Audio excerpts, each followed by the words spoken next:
Hello बच्चों, नमस्कार, राधे राधे, जय मां भारती। आइए आज हम बात करते हैं नेवी एमआर के लिए। नेवी एमआर में अगर आपकी पोस्टिंग होती है तो आपको बेसिकली क्या क्या काम करने को मिलता है, सैलरी क्या होती है, क्योंकि यहाँ पर अलग अलग पोस्ट मिलती है तो क्या पोस्ट वाइज ही आपकी सैलरी कम या ज्यादा हो सकती है, और साथ ही साथ आपको यहाँ पर और क्या क्या सुविधाएं मिल सकती हैं। तो आइए इसके बारे में डिटेल में बात करते हैं। तो सबसे पहले बात करते हैं अगर नेवी एमआर की, तो नेवी एमआर के थ्रू जो वैकेंसी आती है, अगर आपका उसमें सिलेक्शन होता है तो भैया आपको 3 पदों के लिए रिक्रूट किया जाएगा। अब वो 3 पद जो हैं वो कौन कौन से हैं और उनमें क्या क्या डिफरेंस है, तो आइए इसके बारे में समझते हैं। सबसे पहली बात तो 10th पास आउट अगर आप हैं और आपकी एज है 17.5 से 21 के बीच में तो आप इसके लिए एलिजिबल हैं। और जब आप यहां पर देखते हैं तो आपको 3 अलग अलग पोस्ट दिखाई देती है, 3 अलग अलग पदों की यहां पर भर्ती की जाती है उम्मीदवार के थ्रू। तो सबसे पहले पोस्ट आपके सामने आती है सेफ। अब अगर एमआर के थ्रू आपकी सेफ में पोस्टिंग हो रही है तो भैया याद रखिएगा, सेफ यानी कि बावर्ची होता है। अब उसको काम क्या क्या करना पड़ता है, सबसे पहली बात तो वेज एंड नॉन वेज यानी कि शाकाहारी और मांसाहारी दोनों तरीके के फूड आपको प्रिपेयर करने बनाने आने चाहिए। साथ ही साथ खाना बनाने के साथ साथ खाना का रख रखाव, फूड प्रिजर्वेशन भी आपको आना चाहिए। और इसके साथ ही साथ आपको यह भी काम दिया जा सकता है कि आपको राशन का अकाउंटिंग भी संभालने के लिए दिया जा सकता है। केवल और केवल इतना ही काम यहां पर नहीं होता है, आपको इसके अलावा संगठन को सुचारू रूप से चलाने के लिए और छोटी मोटी जिम्मेदारियां दी जा सकती हैं। साथ ही साथ आपकी प्रॉपर ट्रेनिंग होती है और उस ट्रेनिंग में आपको रिवॉल्वर, राइफल जैसी चीजों को चलाने की भी यहां पर ट्रेनिंग दी जाती है।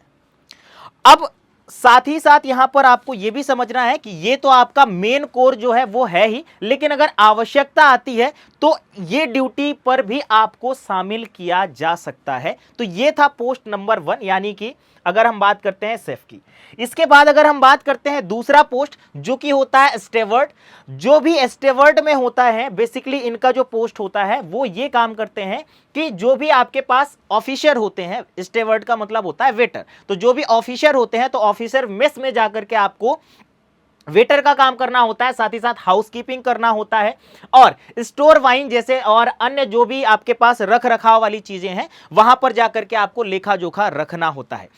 साथ ही साथ आपको यहां पर भी वही सेम चीजें कि प्रॉपर ट्रेनिंग हो जाएगी, ट्रेनिंग दी जाएगी और साथ ही साथ ट्रेनिंग के अगर कभी इनकेस जरूरत पड़ती है तो आपको यहां पर इस पोस्ट के लिए भी रखा जा सकता है। मींस रिवॉल्वर हो गया, राइफल हो गया, ये सारी चीजों की चलाने की प्रॉपर ट्रेनिंग दी जाएगी। और ये ट्रेनिंग अगर दी जा रही है तो अगर कभी काम पड़े, जरूरत पड़े तो इन छोटी मोटी ड्यूटी को भी निभाने का आपका दायित्व होता है। इसके बाद अगर हम बात करते हैं अगले पोस्ट के लिए, वो होता है सैनिटरी हाइजीनिस्ट। अब ये जो पोस्ट होती है भैया, यहां पर अगर मैं बात करूं तो आपको यहां पर साफ सफाई का काम होता है। बेसिकली टॉयलेट हो गया, बाथरूम हो गया और जितने भी वहां पर जितने भी एरियाज होते हैं उन सबको साफ सुथरा रखने का आपका जिम्मेदारी होता है।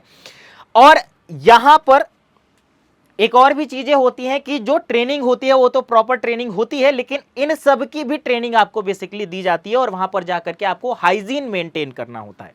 देखिएगा यहां पर आपके पास 3 पोस्ट हैं, 3 में से किसी में भी आपकी प्रमोशन हो सकती है, पोस्टिंग हो सकती है। और साथ ही साथ यहां पर एक चीज और ध्यान देना है कि अगर आपकी ये पोस्ट हो गई है तो मैंने यहां पर हर एक पोस्ट में बताया कि आपको मल्टीपल टास्क भी दिए जा सकते हैं। जरूरी नहीं कि अगर आपको हाइजीनिस्ट, सैनिटरी हाइजीनिस्ट का काम मिला है तो सिर्फ आपको हमेशा वही करना होगा। कई बार यहां पर टाइम टू टाइम ड्यूटियां चेंज भी होती रहती हैं। लेकिन इन सब से जितने भी पोस्ट मैंने बताए, इन तीनों पोस्ट में से सैलरी में किसी में कोई डिफरेंस नहीं होता है। अगर सैलरी में डिफरेंस भी होता है तो वो डिपेंड करता है कि आपकी किस जगह पर पोस्टिंग हुई है। एक और इंपॉर्टेंट चीज, यहां पर बहुत सारी चीजें, अलग अलग चीजें भी आपको यहां पर बहुत सारी सुविधाएं भी मिल जाती हैं। जैसे कि अगर मैं बात करता हूं, यहां पर कैंटीन कार्ड आपको प्रॉपर दिया ही जाएगा। साथ ही साथ आपके पास जितने भी तरीके के भत्ते होते हैं, जैसे कि महंगाई दर तो वो हमेशा आपके पास रहेगा ही, वो भत्ता तो आपको मिलता ही रहेगा टाइम टू टाइम। और आपका रूम का रेंट होता है वो भी एक तरीके का मकान भत्ता होता है, वो भी आपको मिलेगा। किराया भत्ता होता है वो भी, मतलब कुल मिलाकर के ये है जितने भी आपके ओवर जो भी टीएडीए वगैरह होते हैं वो सारे के सारे इसमें इंक्लूड होते हैं। और सैलरी में यहां पर डिफरेंसेस किसी में भी नहीं होता है। एक और इंपॉर्टेंट चीज कि आपको यहां पर मेडिकल सुविधा भी मिलती है। साथ ही साथ अगर हम यहां पर बात करते हैं मेरे भाई की सैलरी की, तो सैलरी जो आपकी होती है वो लगभग होती है 21,700 से लेकर के 69,100 रुपए के बीच में होती है। लेकिन मैंने बताया ना, यहां पर चीजें चेंज भी होती है। और जो आपको यहां पर अलायंस मिलते हैं वो तो आपको ये बेसिकली मिलते ही हैं। घर का किराया भत्ता मिलेगा, महंगाई भत्ता मिलेगा और यातायात भत्ता, ये तो आपको मिलता ही है।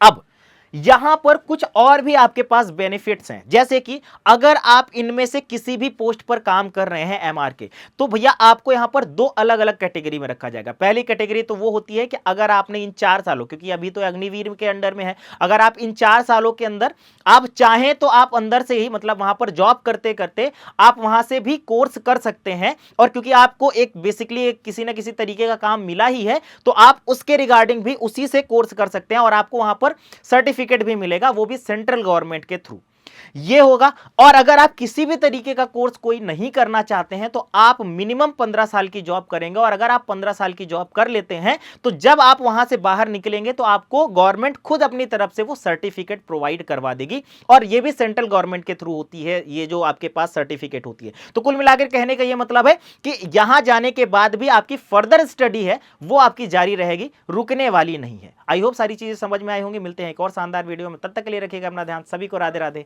जय हिंद, जय भारत।